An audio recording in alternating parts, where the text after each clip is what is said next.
सबको जय मसीह की। परमेश्वर का धन्यवाद हो आज के सुंदर दिन के लिए और आज के इस दिन में इस मौके के लिए कि परमेश्वर ने हम सबको एक बार फिर ये मौका दिया कि हम उसकी आराधना करें, उसकी स्तुति करें, उसके वचन को पढ़ें, उस पर चिंतन मनन करें। आइए हम इससे पहले अपनी आराधना को शुरू करेंगे, अपनी प्रार्थना को शुरू करेंगे। वचन में जाएंगे, हम अपने सरों को झुकाएं, प्रार्थना मांगे ताकि परमेश्वर जो है हमें बुद्धि दे, हमें सामर्थ्य दे और हम जो वचन को पढ़ते हैं, जो हम उसकी स्तुति में गीत को गाते हैं, वो हम उसकी मर्जी के अनुसार कर सकें और जो वचन हम पढ़ते हैं उसको हम समझने वाले भी हो सकें। आइए हम इससे पहले वचन में जाएं, हम अपने सरों को झुकाएंगे और प्रार्थना मांगेंगे। आइए हम अपने सरों को झुकाएं, आंखों को बंद करें, हाथों को जोड़ें ताकि हम परमेश्वर से प्रार्थना कर सकें। प्रभु जी, धन्यवाद के साथ एक बार फिर हम आपके पास आते हैं। आप अच्छे हैं, आप भले हैं। आपके प्रेम, आपकी दया, आपकी करुणा के लिए, आपकी कृपा के लिए आपका धन्यवाद देते हैं। धन्यवाद देते हैं खुदावन इस सुंदर दिन के लिए। आपने हमें ये मौका दिया कि खुदावन इस सुंदर दिन में हम आपकी आराधना करें, आपकी स्तुति करें, आपके वचन को पढ़ें, उस पर चिंतन मनन करें, आपके स्तुति में गीत गाएं। खुदावन आपसे प्रार्थना चाहते हैं प्रभु यीशु मसीह, अपनी उपस्थिति अपने वादे के अनुसार आप हमारे बीच में बनाएं, क्योंकि आपने हमसे वादा किया है कि जहाँ 2 या 3 मेरा नाम लेने के लिए इकट्ठा होते हैं, मुझसे प्रार्थना करने के लिए इकट्ठा होते हैं, मेरा वचन सुनने के लिए इकट्ठा होते हैं, वहाँ आप मौजूद होते हैं। तो खुदावन अपने वादे के अनुसार अपनी उपस्थिति हमारे बीच में बनाए और खुदावन होने दे। जितने लोग खुदावन इस समय आपकी इस आराधना में उपस्थित हैं, आपके इस प्रार्थना को सुन रहे हैं, आपके वचन को सुनना चाहते हैं, खुदावन हर एक को खुदावन बुद्धि और सामर्थ्य दें। अगर किसी के घर में किसी भी प्रकार की कमी घटी है, दुख तकलीफ है, बीमारी है, बेरोजगारी है या खुदावन और कोई परेशानी है, खुदावन आप अंतर्यामी हैं, आप उनको जानने वाले परमेश्वर हैं। आप खुदावन हर एक परेशानी को खुदावन दूर करें उन लोगों के जीवन से जो खुदावन इस समय इस प्रार्थना को सुन रहे हैं। खुदावन आपसे प्रार्थना चाहते हैं, खुदावन आगे की आराधना में आप हमारी अगुवाई करें, हम में से हर एक को अपनी बुद्धि, अपनी सामर्थ्य दें ताकि खुदावन हम इस आराधना से, इस प्रार्थना से आपको महिमा देने पाएँ और वो वचन खुदावन हमें समझने वाला हो सके, आने वाला हो सके और खुदावन हम अपने जीवन से आपको महिमा, आपको धन्यवाद दे सकें। आगे की आराधना, प्रार्थना, वचन अपने आप को आपके हाथों में सौंप देते हैं और बड़े विश्वास के साथ आपके प्रिय पुत्र अपने उद्धारकर्ता यीशु मसीह के नाम से मांग लेते हैं, आमीन। परमेश्वर का धन्यवाद हो एक बार फिर उस तमाम आशीष और बरकतों के लिए जो परमेश्वर ने आज के दिन तक, इस सुंदर समय तक खुदावन ने हमें दी है। और मैं परमेश्वर का दास अमित पोटर एक बार फिर आपके सामने परमेश्वर की आराधना करने के लिए, परमेश्वर के वचन को बताने के लिए आया हूँ। परमेश्वर जो है हम सबको बुद्धि दे, हम सबको सामर्थ्य दे कि हम आज के इस वचन में जब जाएं, जब उसको पढ़ें तो परमेश्वर हमें समझने के लिए बुद्धि दे ताकि हम उसको समझने पाएँ। आइए इससे पहले कि हम वचन की ओर जाएं, उसको पढ़ें, उसको समझें, हम परमेश्वर की, प्रभु यीशु मसीह की स्तुति में एक गीत को गाएंगे, आराधना करेंगे। आपको भी अगर वो गीत आता है तो साथ में आप भी वो गीत गा सकते हैं ताकि प्रभु यीशु मसीह को हमारे जीवन से आराधना मिल सके, महिमा मिल सके और वो हमें आशीष और बरकतें दे। आइए हम प्रभु की स्तुति में गीत गाते हैं। यीशु तेरा नाम सबसे ऊंचा है, यीशु तेरा नाम सबसे ऊंचा है। जिस नाम में है मुक्ति, जिस नाम में है शक्ति, जिस नाम में है शांति, देता वो नाम चंगाई। जिस नाम में है जिंदगी, यीशु है वो नाम। जिस नाम में है बंदगी, यीशु तेरा नाम, यीशु तेरा नाम से ऊंचा है, यीशु तेरा नाम सबसे ऊंचा है। बीमारी से, गरीबी से, श्राप से है बचाता, वो नाम है जो अंधों को रोशनी भी है देता।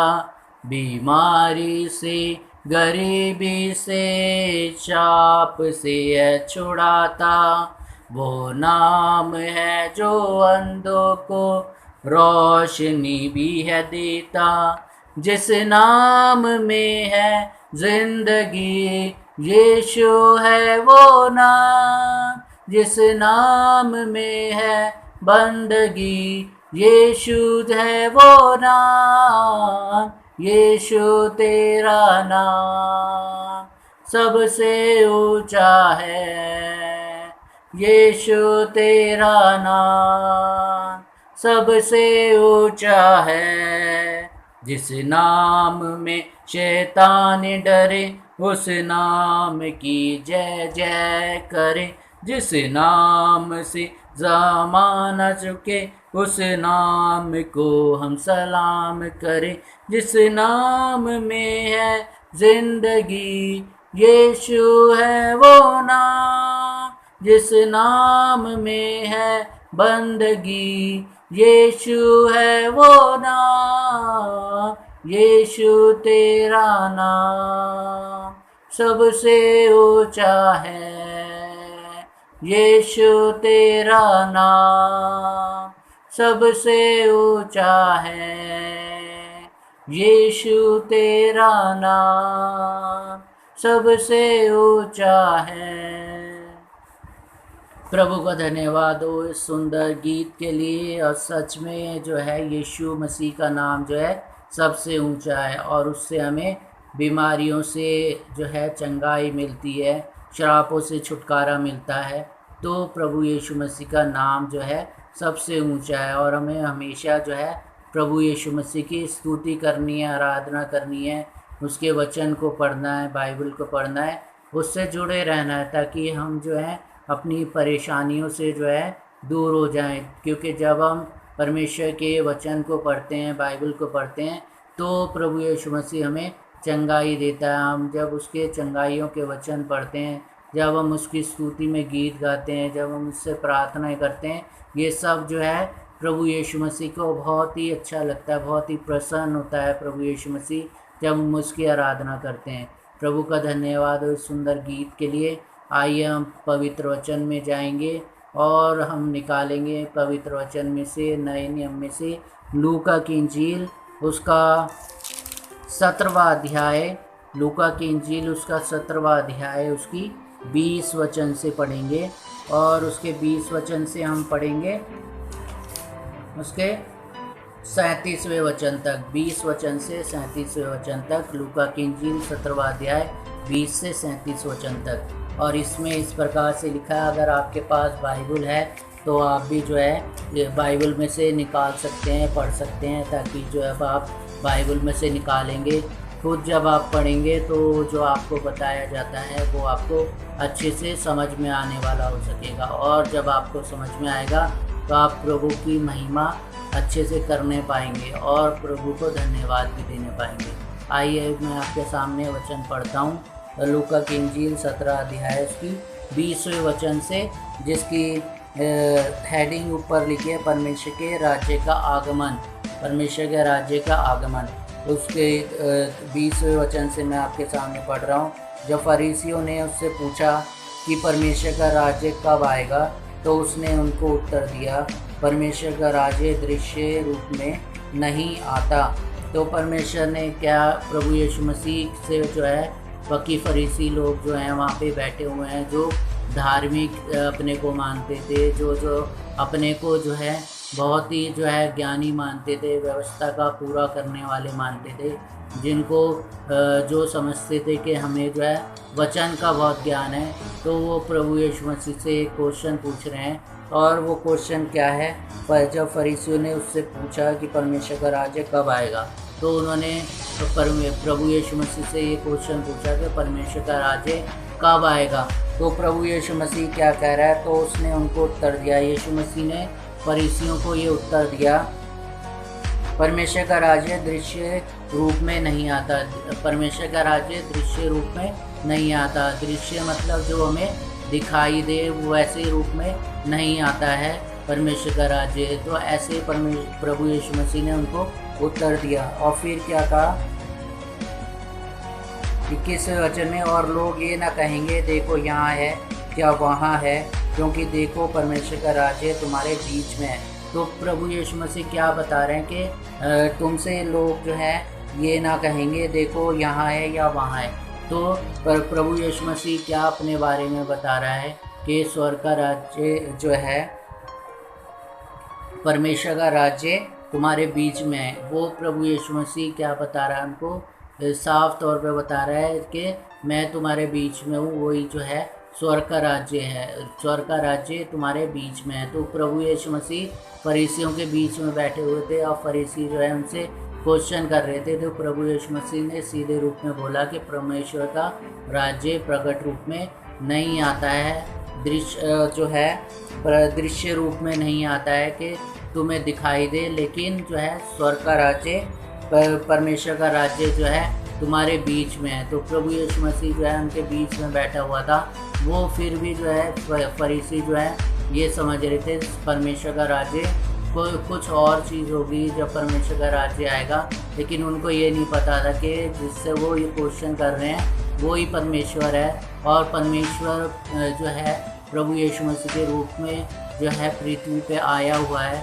तो वो जो है ये चीज़ नहीं समझ पा रहे थे कि परमेश्वर जो है खुद उनके बीच में है। तो जहाँ पे परमेश्वर मौजूद होता है वही परमेश्वर का राज्य होता है। तो प्रभु यीशु मसीह उनके बीच में था, इसलिए जो है स्वर्ग का राज्य परमेश्वर का राज्य उनके बीच में था, जो प्रभु यीशु मसीह ने उनको बताया। लेकिन हम आगे को वचन को पढ़ेंगे। वो आगे वचन में क्या लिखा है 22वें वचन में, फिर उसने चेलों से कहा वे दिन आएंगे जिनमें तुम मनुष्य के पुत्र के दिनों में से एक दिन को देखना चाहोगे और नहीं देखने पाओगे। तो यहाँ पे जो है प्रभु यीशु मसीह अपने चेलों को ये बता रहे हैं कि क्या बता रहे हैं। फिर उसने चेलों से कहा, यीशु मसीह ने चेलों से कहा वे दिन आएंगे जिनमें तुम मनुष्य के पुत्र के दिनों में से एक दिन को देखना चाहोगे। तो मनुष्य के पुत्र के दिनों में से एक दिन को देखना चाहोगे लेकिन तुम नहीं देख पाओगे। और 23वें वचन में लिखा है, लोग तुमसे कहेंगे देखो वहाँ है या देखो वहाँ यहाँ है, परंतु तुम चले ना जाना और ना उनके पीछे हो लेना। तो प्रभु यीशु मसीह अपने चेलों को कह रहे हैं, और हमें भी आज जो है ये वचन जो है प्रभु यीशु मसीह कह रहे हैं कि जो है हमें भरमाने वाले लोग बहुत आएंगे, और जो है बहुत सारे भविष्यवक्ता भी आएंगे जो ये कहेंगे कि प्रभु यीशु मसीह यहाँ है, प्रभु यीशु मसीह वहाँ है। तो प्रभु यीशु मसीह क्या कह रहा है कि हमें उनकी बात को नहीं मानना, परंतु तुम चले ना जाना। हमें जो है उनकी बात पे विश्वास नहीं करना, परंतु हमें क्या करना, हमें वचन को पढ़ना है। और हम वचन को जब पढ़ेंगे ना, तब हमें जो है प्रभु के वचनों के बारे में पता लगेगा, प्रभु के वादों के बारे में पता लगेगा। जब स्वर्ग का राज्य आएगा, यानी कि परमेश्वर का राज्य आएगा, जब प्रभु यीशु मसीह इस पृथ्वी पर आएगा, तो जो है हमें तभी पता लगेगा कि उस समय क्या क्या होगा, क्या क्या नहीं होगा। और जब हम वचन को नहीं पढ़ेंगे तो जो लोग जो हैं हमें भरमाएंगे, लोग हमें कुछ कुछ बोलेंगे कि परमेश्वर यहाँ पे है, प्रभु यहाँ पे है, आ गया है, तो हम उनके पीछे हो लेंगे। लेकिन प्रभु यीशु मसीह क्या कह रहा है, परंतु तुम चले ना जाना, उनके पीछे नहीं चले जाना। और जब वचन पढ़ेंगे तभी हमें इसका ज्ञान होगा। और हम 24वें वचन को पढ़ेंगे, उसमें क्या लिखा है, क्योंकि जैसे बिजली आकाश के एक छोर से कौंध कर आकाश के दूसरे छोर तक चमकती है, वैसे मनुष्य का पुत्र भी अपने दिनों में प्रकट होगा। तो प्रभु यीशु मसीह चिन्ह दिखा रहे हैं कि जब परमेश्वर का पुत्र प्रकट होगा, जब हमारा प्रभु यीशु मसीह दोबारा आएगा, तब कैसा समय होगा, क्या होगा उस समय। तो प्रभु यीशु मसीह क्या कह रहे हैं, क्योंकि जैसे बिजली आकाश के एक छोर से कौंध कर आकाश के दूसरे छोर तक चमकती है। तो हमने देखा होगा जब बिजली चमकती है तो हम बिजली को देख सकते हैं कि कैसे बिजली एक तरफ से चमकती है और दूसरी तरफ एकदम से चली जाती है। इतनी स्पीड उसके अंदर होती है, इतनी जो है हम उस स्पीड को जो है कंट्रोल देख नहीं सकते या हम महसूस नहीं कर सकते कि वो स्पीड कितनी होती है कि एक छोर से जो है आकाश में वो बिजली चमकती है और एकदम से दूसरे छोर पे जो है वो पहुंच जाती है। इतनी जो है तेज़ तरीके से जो है वो जाती है। तो ऐसी जो है प्रभु यीशु मसीह का आना भी होगा। जैसे जो है एक बिजली जो है एक तरफ से चमकती है, दूसरी तरफ एकदम पहुंच जाती है, पलक झपकती जो है दूसरी तरफ पहुंच जाती है। तो प्रभु यीशु मसीह का जो है आना भी इस ऐसा ही होगा। वैसे ही मनुष्य के पुत्र भी अपने दिनों में प्रकट होगा। तो प्रभु यीशु मसीह यहाँ पे साफ बता रहे हैं अपने आने के जो है चिन्ह के बारे में, आने के बारे में कि उसके आने से पहले क्या क्या होगा, क्या क्या नहीं होगा। और 25वें वचन में लिखा है, परंतु पहले अवश्य है कि वे बहुत दुख उठाए और इस युग के लोग उसे तुच्छ ठहराएं। जैसा नूह के दिनों में हुआ था वैसे ही मनुष्य के पुत्र के दिनों में भी होगा। जिस दिन तक नूह जहाज पर न चढ़ा उस दिन तक लोग खाते पीते थे और उनमें विवाह होते थे। तब जल प्रलय ने आकर उन सब को नष्ट किया। तो हम देख सकते हैं नूह के बारे में हमने सीखा होगा, हमने जो है सुना होगा कि नूह के समय में क्या हुआ था। परमेश्वर ने जो है नूह को जो है चुना था और नूह को जो है आज्ञा दी थी कि नूह जो है एक जहाज़ को बनाए।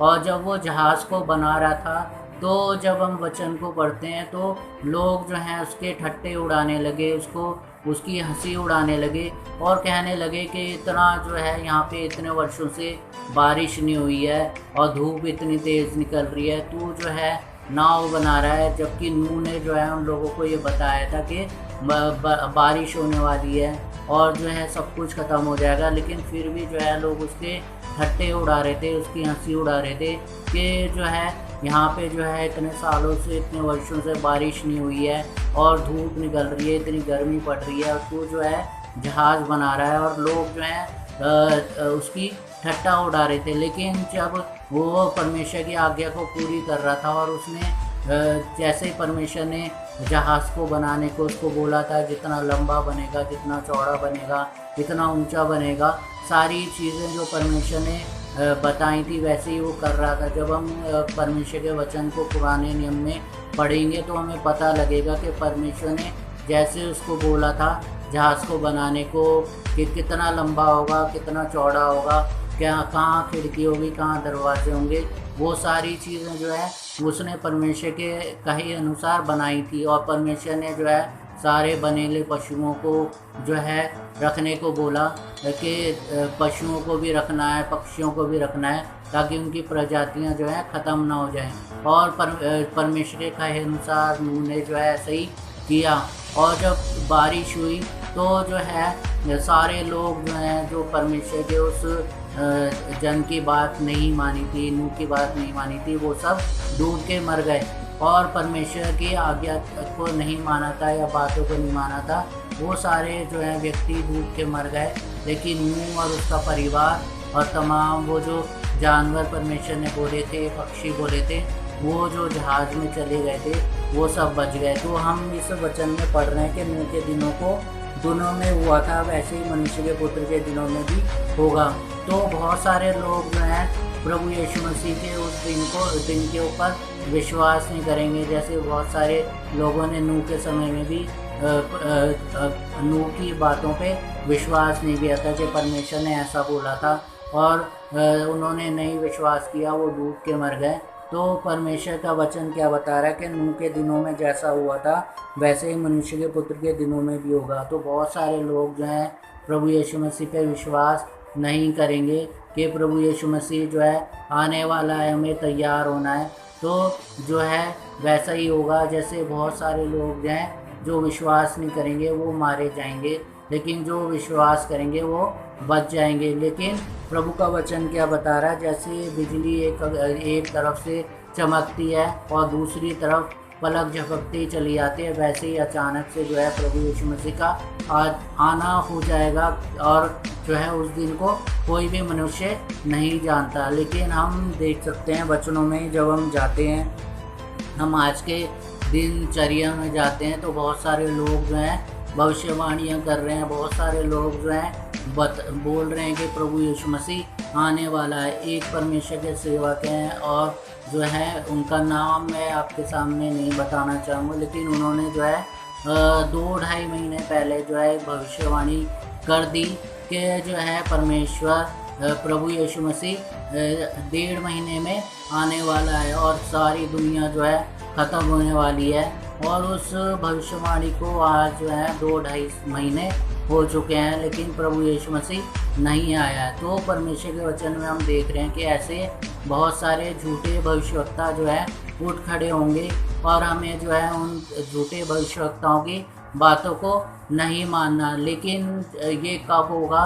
जब हम वचन को पढ़ेंगे, जब हमें पता रहेगा कि परमेश्वर का वचन क्या कह रहा है और वो भविष्यवक्ता क्या कह रहे हैं। हम वचन को आगे पढ़ें। वचन में क्या लिखा है आगे 28वें वचन में, और जैसा लूत के दिनों में हुआ था कि लोग खाते पीते, लेन देन करते, पेड़ लगाते और घर बनाते थे, तो लूत के दिनों में भी ऐसा ही हुआ था कि सारे लोग जो है जैसे उनकी दिनचर्या थी, खाते पीते थे, जैसे वो जो है अपने काम काज करते थे वैसे ही वो करते रहे। और जो है क्या हुआ, अचानक से जो है पेड़ लगाते और घर बनाते। परंतु जिस दिन लूत 29वें वचन में हम पढ़ेंगे क्या हुआ, परंतु जिस दिन लूत सदोम से निकला उस दिन आग और गंधक आकाश से बरसी और सबको नष्ट कर दिया। तो ऐसे ही हुआ था कि सदोम और अमोरा की जो है तबाही जो है कैसे हुई थी कि उसमें उस जगह में जो है पाप बढ़ गया था। उस जगह में जो है परमेश्वर की मर्ज़ी के अनुसार लोग जो हैं जीवन नहीं जी रहे थे और जो है सिर्फ एक ही व्यक्ति था जो परमेश्वर की मर्ज़ी को पूरी कर रहा था, वो था लूत। तो लूत जो था एक व्यक्ति था जो परमेश्वर की मर्ज़ी को पूरा कर रहा था और जो है परमेश्वर की इच्छा को पूरी कर रहा था। सिर्फ वो यूँ कह सकते हैं कि वो धर्मी मनुष्य था जो परमेश्वर की मर्ज़ी को पूरा कर रहा था। और क्या हुआ 29वें वचन में जब हम पढ़ रहे हैं, परंतु जिस दिन लूत सदोम से निकला उस दिन आग और गंधक आकाश से बरसी और सबको नष्ट कर दिया। तो परमेश्वर ने जो है लूत को जो है ये बता दिया था कि मैं जो हूँ सदोम और अमोरा को ख़त्म करने वाला हूँ, मैं जो है नष्ट करने वाला हूँ।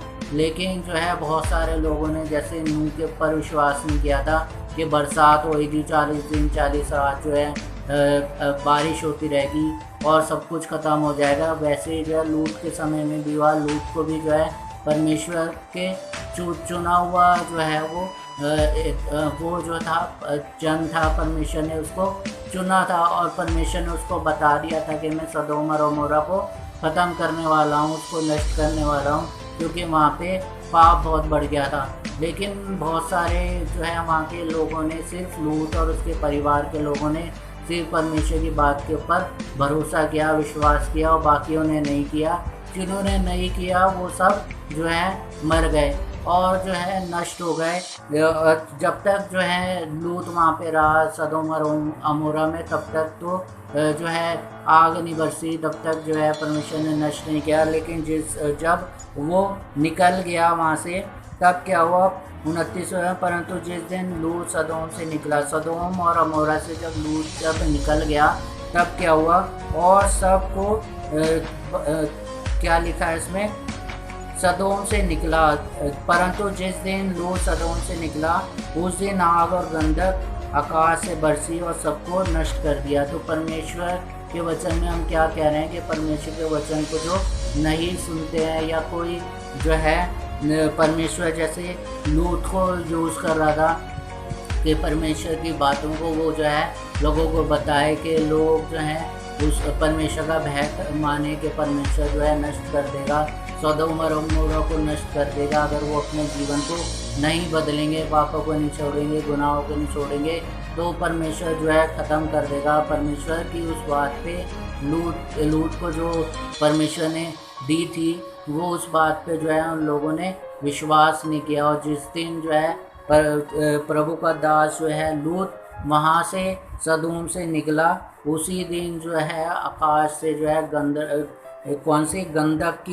गंधक आग और गंधक आकाश से बरसी और सबको नष्ट कर दिया। आग और गंधक जो है आकाश से बरसी और सब लोगों को जो है उस देश को, उस जगह को जो है नष्ट कर दिया और ख़त्म कर दिया।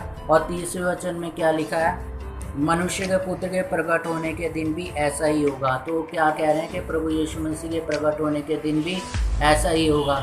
हम देख सकते हैं बहुत सारे लोग जो हैं परमेश्वर का दास हैं, जो परमेश्वर के वचन को बहुत सारे लोगों को बता रहे हैं, और बहुत सारे लोग तो परमेश्वर के उस वचनों को सुन के जो है विश्वास कर रहे हैं प्रभु यीशु मसीह के ऊपर। लेकिन बहुत सारे लोग जो हैं परमेश्वर के उस वचनों पे विश्वास नहीं कर रहे। और हम देख सकते हैं बहुत सारे लोग जो हैं ऐसे भी हैं जो मसीहों को सता रहे हैं। परमेश्वर की आराधना अगर मसीह लोग कर रहे हैं, अपने घरों में कर रहे हैं या चर्चों में कर रहे हैं, तो उनको तंग करा जा रहा है, उनको जो है मारा जा रहा है, उनको परेशान किया जा रहा है कि परमेश्वर की वचन ना सुने और परमेश्वर के मार्ग से फिर जाएं या परमेश्वर को छोड़ दें। और ऐसे बहुत सारे लोग जो हैं कर रहे हैं। लेकिन जो है इसमें क्या लिखा है? मनुष्य के पुत्र के प्रकट होने के दिन भी ऐसा ही होगा। तो बहुत सारे लोग जो है नहीं विश्वास कर रहे। जैसे लूत के समय में भी लोगों ने विश्वास नहीं किया था कि परमेश्वर सदोम और गमोरा को ख़त्म कर देगा। नूह के समय में भी लोगों ने विश्वास नहीं किया था कि बारिश हो सकती है, और नूह की जो है हंसी उड़ा रहे थे वो, और जो है नूह का ठट्टा कर रहे थे कि इतनी तेज़ धूप निकल रही है, यहाँ पे इतने वर्षों से बारिश नहीं हुई और तू कह रहा है कि इतनी बारिश होगी कि 40 दिन 40 रात तक जो है बारिश होती रहेगी, सब कुछ ख़त्म हो जाएगा, और उसका ठट्टा करने लगे। लेकिन जब उन लोगों ने नूह का ठट्टा किया तो क्या हुआ? वचन में लिखा है, जब हम पुराने नियम को पढ़ते हैं, उन्होंने विश्वास नहीं किया तो वो सारे के सारे लोग जो हैं उन 40 दिन 40 रात में जब बारिश हुई तो वो सारे डूब के मर गए। सिर्फ नूह और उसका परिवार और परमेश्वर ने जो जानवर और पक्षी बोले थे वो सिर्फ बचे, बाकी सारे जो हैं ख़त्म हो गई पृथ्वी। और हम ऐसा देख सकते हैं तीसरे वचन में लिखा है कि मनुष्य का पुत्र जब आएगा तब भी ऐसा ही होगा। तब भी लोग जो हैं विश्वास नहीं कर रहे होंगे प्रभु यीशु मसीह पे। लेकिन जितने प्रभु यीशु मसीह के विश्वासी होंगे, जितने उस पर विश्वास रख के उसकी मर्ज़ी अपने जीवन में पूरी कर रहे होंगे, वो जो है प्रभु यीशु मसीह के साथ जो है स्वर्ग में चले जाएंगे। लेकिन जो प्रभु यीशु मसीह के वचनों पे विश्वास नहीं करेंगे वो जो है नष्ट हो जाएंगे। जैसे सदोम और गमोरा में भी लोग जो है नष्ट हो गए और लूत सिर्फ बचा था, और जो है बाकी सारे जो हैं उस देश में ख़त्म हो गए थे। तो हम वचन को आगे पढ़ें। वचन में आगे क्या लिखा है? उस दिन जो छत पर हो और उसका सामान घर में हो वे उसे लेने को ना उतरे, और वैसे ही जो खेत में हो वे पीछे ना लौटे। तो इसमें लिखा है जिस दिन जो प्रभु यीशु मसीह जिस दिन आएगा उस दिन जो है हमें अपने सामान की चिंता नहीं करनी। परमेश्वर का वचन क्या बोल रहा है? जो जहाँ पे होगा, छत पे हो तो वो छत पे ही रहे, वो कोई घर में बैठा तो घर में ही रहे, कहीं इधर उधर ना जाए, परंतु प्रभु से प्रार्थना करता रहे। जहाँ पे है वहीं पे जो है वो प्रभु की प्रार्थना करता रहे, वो इधर उधर ना भागे। और 32वें वचन में लिखा है लूत की पत्नी को स्मरण रखो। लूत की पत्नी को क्या स्मरण रखे? अभी हम पढ़ रहे थे लूत के बारे में, हमने सीखा था लूत जो था परमेश्वर का चुना हुआ व्यक्ति था, या परमेश्वर का चुना हुआ दास था, और परमेश्वर की मर्जी को अपने जीवन में पूरी करता था। परमेश्वर ने उसको ये बता दिया था कि वो सदोम और गमोरा को ख़त्म करने वाला है। लेकिन उसकी पत्नी जो थी, लूत की पत्नी जो थी, वो जो है उसके साथ तो जारी थी, लेकिन जो है परमेश्वर ने बोला था लूत को कि तुम पीछे मुड़ के मत देखना। लूत को बोला था, उसकी पत्नी को भी बोला था कि तुम पीछे मुड़ के मत देखना और तुम निकल जाओ। और परमेश्वर ने उसको लूत को ये बोला कि जो है तुम पीछे मुड़ के मत देखना। लेकिन क्या हुआ? जब वो बाहर निकल रहे थे, सदोम और गमोरा से निकल रहे थे, तो उसकी जो लूत की पत्नी थी वो जो है पीछे मुड़ के उसने देख लिया, परमेश्वर की आज्ञा को तोड़ दिया। उसने परमेश्वर ने मना किया था कि पीछे मुड़ के नहीं देखना, लेकिन उसने पीछे मुड़ के देख लिया। और जब उसने पीछे मुड़ के देख लिया तो वो नमक का खंभा बन गई, वहीं पे जो है वो पुतला बन गई, और जो है लूत जो है वहाँ से निकल गया। तो परमेश्वर की आज्ञा को तोड़ने का जो है नतीजा जो है ऐसा ही होता है। जब हम परमेश्वर की आज्ञा को, उसकी मर्ज़ी को अपने जीवन में पूरी नहीं करते हैं, उसको तोड़ देते हैं, तो हमारे जीवन को परमेश्वर ख़त्म कर देता है, नष्ट कर देता है। और जैसे लूत की पत्नी के साथ हुआ, वो नमक का खंभा बन गई। और हम नूह में देख सकते हैं, नूह के जीवन में, कि नूह ने अपने जीवन में परमेश्वर की मर्ज़ी पूरी करी तो वो और उसका घराना जो है बच गया। लेकिन बाकियों ने उस पर विश्वास नहीं किया, उसकी बात पे विश्वास नहीं किया कि परमेश्वर ने बोला है कि 40 दिन 40 रात जो है बारिश होगी और सब कुछ ख़त्म हो जाएगा। लोगों ने जो है उसकी बात पे विश्वास नहीं किया, उन्होंने सोचा कि ये ऐसे ही बोल रहा है, और जब उन्होंने विश्वास नहीं किया तो वो भी नष्ट हो गए। तो परमेश्वर का वचन हमें क्या बता रहा है? लूत की पत्नी को स्मरण रखो। और 33वें वचन में, जो कोई अपना प्राण बचाना चाहे वे उसे खोएगा, और जो कोई उसे खोए वे उसे पाएगा, उसे जीवित रखेगा।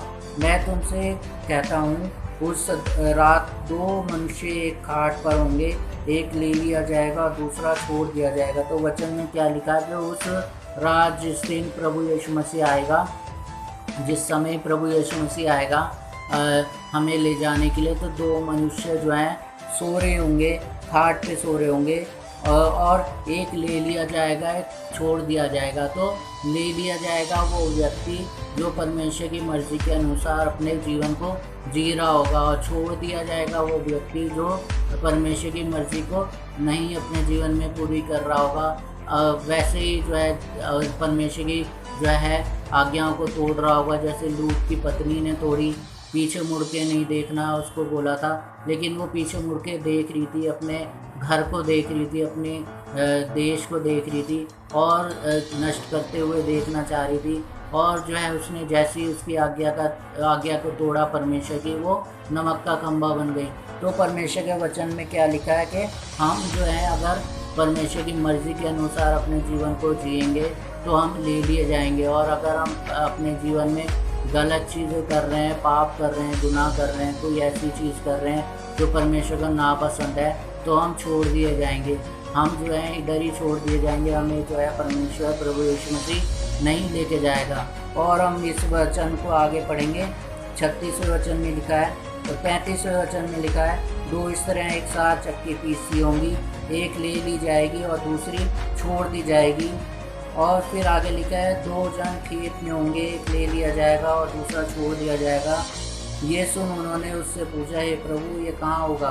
तो यहाँ पे जो है प्रभु यीशु मसीह साहब बता रहा है कि अंत के दिनों में क्या होगा। अंत के दिनों में एक हम कई दिनों से एक बारे में हम सीख रहे होंगे, रैप्चर के बारे में। और ये हम देख रहे हैं कि परमेश्वर का वचन हमें क्या बता रहा है कि एक व्यक्ति ले लिया जाएगा, एक छोड़ दिया जाएगा, एक स्त्री ले ली जाएगी, एक छोड़ दी जाएगी। और जो है इसमें लिखा है कि 2 जन खेत में होंगे, एक ले लिया जाएगा, एक छोड़ दिया जाएगा। तो जो ले लिया जाएंगे व्यक्ति, जो स्त्रियां ले ली जाएंगी, जो बच्चे ले लिए जाएंगे, वो परमेश्वर की मर्ज़ी को पूरे करने वाले होंगे, जो परमेश्वर की मर्ज़ी को अपने जीवन में पूरी करने वाले होंगे। उनको वो जो है प्रभु यीशु मसीह ले लेगा। और जो अपने जीवन को पाप में, गुनाहों में जो है डुबाए हुए होंगे और अपने जीवन को नहीं बदलेंगे, अपने गुनाहों को, पापों को नहीं छोड़ेंगे, अपनी गलतियों को नहीं छोड़ेंगे, वो यहीं पे जो है छोड़ दिए जाएंगे। और जो है इस वचन में लिखा है कि उसके चेले जो हैं उससे पूछ रहे हैं क्वेश्चन। ये सुन उन्होंने उससे पूछा, हे प्रभु ये कहाँ होगा? तो एक क्वेश्चन उसके चेले जो हैं उससे पूछ रहे हैं कि हे प्रभु ये कहाँ पे होगा? और फरीसी जो है उससे ये पूछ रहे हैं कि ये कहाँ पे होगा, वो जगह पूछ रहे हैं ये कहाँ पर होगा। और प्रभु यीशु मसीह क्या कह रहा है? उसने उनसे कहा, यानी कि प्रभु यीशु मसीह ने उनसे कहा, हे प्रभु ये कहाँ होगा? उसने उनसे कहा, प्रभु यीशु मसीह ने कहा, जहाँ लोथ है वहाँ गिद्ध इकट्ठे होंगे। तो प्रभु यीशु मसीह से क्या क्वेश्चन पूछा था कि कहाँ होगा? उन चेलों ने, फरीसियों ने जो है वहाँ पे उन्होंने ये पूछा कि ये कहाँ पे होगा, ये किधर होगा, वो जगह हमें बता दे। कि कहाँ पे होगा, तो प्रभु यीशु मसीह ने क्या बोला कि जहाँ लोथ होगी वहीं पे गिद्ध इकट्ठे होंगे, यानी कि जहाँ पे प्रभु यीशु मसीह होगा वो उसी जगह पे जो है ये सब होगा। और एक ले लिया जाएगा, एक छोड़ दिया जाएगा।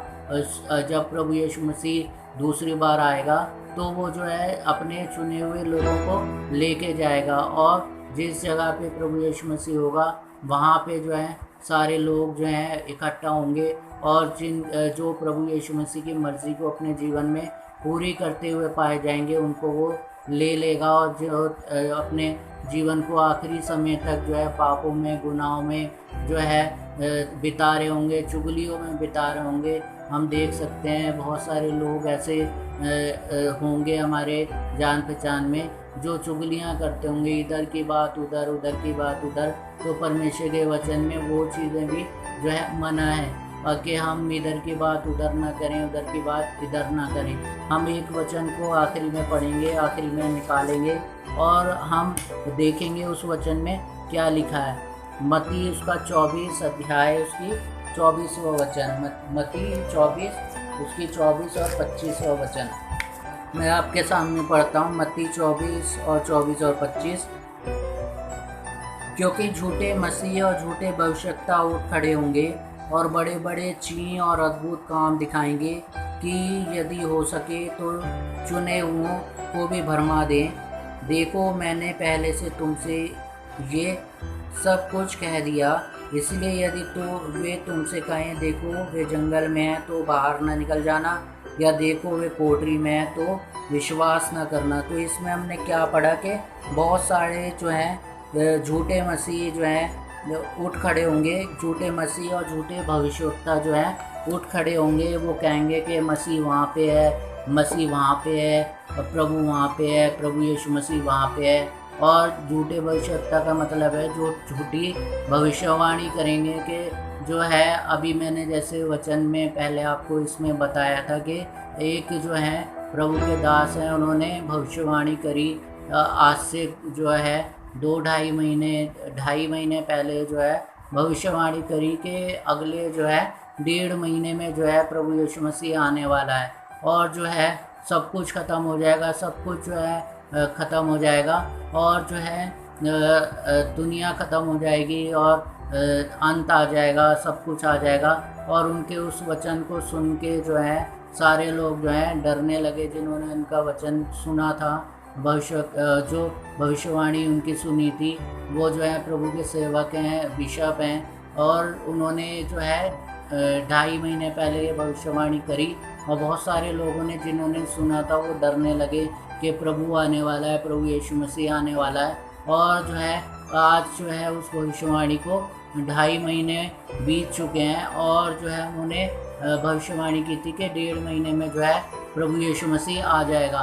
तो ऐसे हम जैसे वचन में पढ़ रहे हैं कि बहुत सारे झूठे भविष्यवक्ता उठ खड़े होंगे जो झूठी भविष्यवाणी करेंगे। हमें जो है उन झूठी भविष्यवाणियों पे विश्वास नहीं करना। हमें जो है कोई हमसे कहे कि प्रभु वहाँ पे है, प्रभु यीशु मसीह वहाँ पे है, हमें उनका विश्वास नहीं करना। और ये हमें कैसे पता लगेगा?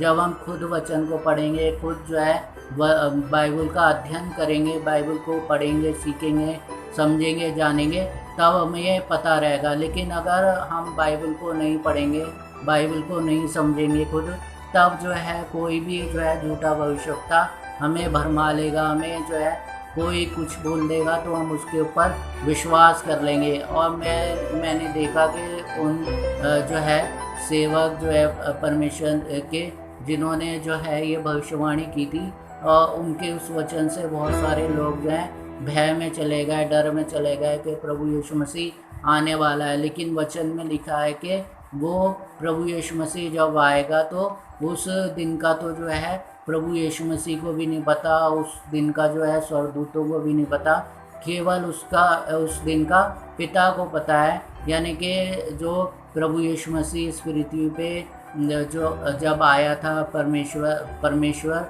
प्रभु यीशु मसीह का रूप लेके इस पृथ्वी पे आया था, तो प्रभु यीशु मसीह अब जो है आत्मिक रूप में वो जो है स्वर्ग में है, वो परमेश्वर है। और जो है ये चीज़ जो है सिर्फ प्रभु यीशु मसीह को, परमेश्वर को पता है कि आखिरी दिन जो है कब उसका आगमन होगा, कब वो आएगा। तो जो है परमेश्वर का वचन हमें यही बता रहा है। और हम उस 10 कुंवारियों के बारे में हम सीख सकते हैं, हम पढ़ सकते हैं वचन में। आगे के वचनों में मैं आपको उसके बारे में भी बताऊंगा कि 5 जो है स्त्रियां मूर्ख थी और 5 जो थी समझदार थी, जिन्होंने जो है बहुत तैयारी करी हुई थी, मसाले तैयार करी हुई थी उनके लिए, जो है उनमें तेल डाला हुआ था उन्होंने, और जो है एक्स्ट्रा तेल भी लिया हुआ था। लेकिन 5 जो मूर्ख थी वो जो है सिर्फ मसालों में तेल डाल के लेके आ गई, एक्स्ट्रा उनके पास कुछ नहीं था। और दूल्हे के आने का समय जब हुआ तो उनकी मसालें जो है भुजने लगी, और वो जो है मसाले जब उनकी भुजने लगी तो वो और तेल को लेने के लिए भागी कि हम तेल को जो है और लेके आ जाते हैं। और जब वो लेने चली गई तब जो है दूल्हा आ गया और 5 जो समझदार थी उनको वो लेके चला गया। तो उस तेल का मतलब यही है कि हमारी तैयारी, कि हम जो है तैयार हैं कि नहीं है। हमें जो है अपनी तैयारी रखनी है, प्रभु यीशु मसीह के वचन को पढ़ना, अपने गुनाहों को, अपने पापों को जो हम करते आ रहे हैं, जो हम जो है गलत गलत बातें करते आ रहे हैं, जो परमेश्वर की मर्ज़ी के अनुसार नहीं है, जो वचन में मना है, परमेश्वर के वचन में मना है, वो हम करते आ रहे हैं। तो फिर जो है हम उन कुंवारियों की तरह हैं जो मूर्ख हैं। लेकिन हम जब परमेश्वर की मर्ज़ी को अपने जीवन में पूरी कर रहे हैं, परमेश्वर के अनुसार अपने जीवन को जी रहे हैं, तो हम उन 5 समझदार कुंवारी कहलाएंगे। तो जब उस तेल का मतलब यही है कि हमारी तैयारी। तो हमारी तैयारी कैसे होने पाएगी? जब हम वचन को पढ़ेंगे, प्रतिदिन जो है बाइबल को पढ़ेंगे, प्रतिदिन जो है प्रभु की आराधना करेंगे, प्रतिदिन जो है उससे प्रार्थनाएं करेंगे। क्योंकि जब हम प्रार्थना करेंगे तब प्रभु यीशु मसीह हमारी प्रार्थना को सुन के उसका जवाब देगा। जब वचन को पढ़ेंगे तो फिर हमें जो है कोई भरमाने नहीं पाएगा, कोई झूठे भविष्यवक्ता जो है हमें भरमा नहीं पाएंगे, क्योंकि हमें वचन का ज्ञान होगा। प्रभु यीशु मसीह इस वचन के द्वारा आप सबको आशीष दे, आप सबको बरकत दे, आपको बुद्धि दे कि आप उसके वचनों को रोज़ पढ़ने पाएँ। प्रभु यीशु मसीह जो है अपने वचनों में आपको बढ़ाए और बढ़ने के लिए सामर्थ भी दे। प्रभु यीशु मसीह आपको आशीष और बरकत दे। सबको जय मसीह की।